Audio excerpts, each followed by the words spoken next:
بسم الله الرحمن الرحيم.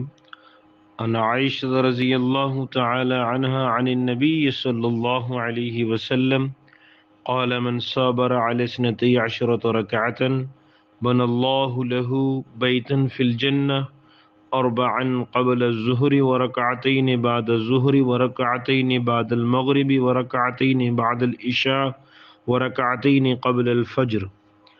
حضرت عائشہ صدیقہ رضی اللہ تعالی عنہا رسول اللہ صلی اللہ علیہ وسلم کا ارشاد نقل فرماتی ہیں کہ جو 12 رکعتیں پڑھنے کی پابندی کرتا ہے اللہ تعالیٰ اس کے لیے جنت میں محل بناتے ہیں۔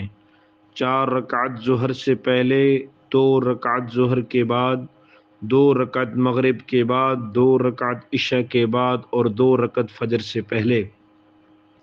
اس سے مراد سنت مؤکدہ ہے۔